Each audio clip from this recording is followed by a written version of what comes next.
आदाब नाजरीन, मिली डाइजेस्ट में आपका इस्तकबाल है। मैं आपका मेज़बान मुबारक उमरी। 7 अक्टूबर 2023 को हमास के हमले के बाद से इजराइल की जानिब से गजा में जारी तनाज़े ने खित्ते को तबाही के दहाने पर पहुंचा दिया है।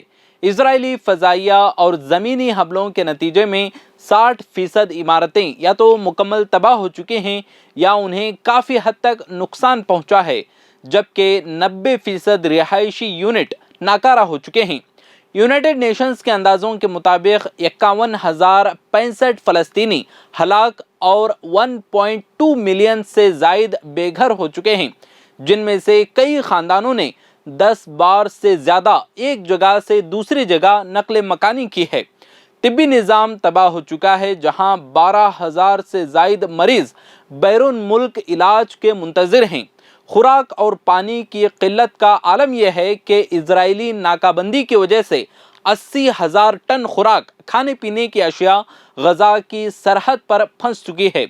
बच्चों का अलमिया जो कि इंसानियत पर क़यामत से कम नहीं, हज़ारों बच्चे खैराती किचनों पर खाने के लिए घंटों खड़े रहते हैं, जबकि उनके स्कूल बमबारी से मलबे में बदल चुके हैं। 19 जनवरी 2025 को अमेरिका, मिस्र और कतर की मेडेट में एक मुआहिदा तय पाया, जिसके तहत 6 हफ्ते की जंगबंदी, 33 यरगमालियों की रिहाई और इजरायली फौज के जुज़वी इनखला का फैसला हुआ। लेकिन मार्च 2025 तक ये मुआहिदा नाकाम हो गया, जब इजराइल ने जंगबंदी की तोसी से इनकार कर दिया और इजराइल ने इमदाद रोककर दोबारा हमले शुरू कर दिए। हमास तमाम यरगमालियों की रिहाई के बदले मुकम्मल जंगबंदी और इजरायली इनखला का मुतालबा करता है, जबकि इजराइल सिर्फ मरहलावार रिहाई पर राजी है। इजरायली वज़ीर आज़म नेतन्याहू की हुकूमत में शिद्दत पसंद वज़रा किसी भी समझौते के खिलाफ हैं, जबकि अपोजिशन लीडर यायर लापेद हिमायत करने को तैयार हैं। कतर और मिस्र ने मेडेट की कोशिशें जारी रखे हैं, लेकिन दीगर मुस्लिम ममालिक की तरफ से अमली इक़दामात ना होने के बराबर हैं। कतरी अमीर ने खुलकर इजराइल को जंगबंदी नाकाम होने का जिम्मेदार ठहराया है, मगर सऊदी अरब, तुर्की और ईरान जैसे ताकतवर ममालिक की तरफ से दबाव की वाज़ह कमी है।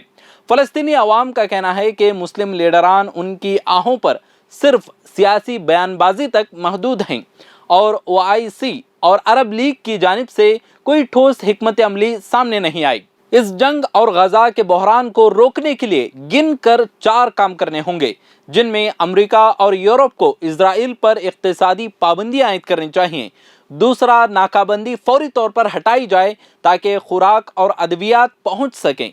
तीसरा, तुर्की, सऊदी अरब और ईरान को मुश्तरका सिफारती महाज बनाना होगा। चौथा, हमास और फ़लस्तीनी अथॉरिटी को मुत्तहिद होकर मुज़ाकरात की मेज़ पर आना होगा, क्योंकि यह जंग सिर्फ गजा की नहीं, इंसानियत की जंग है। हर खामोश लम्हा मजलूम के खून का कर्ज चढ़ाता है। वक्त आ गया है कि दुनिया अपनी आंखें खोले।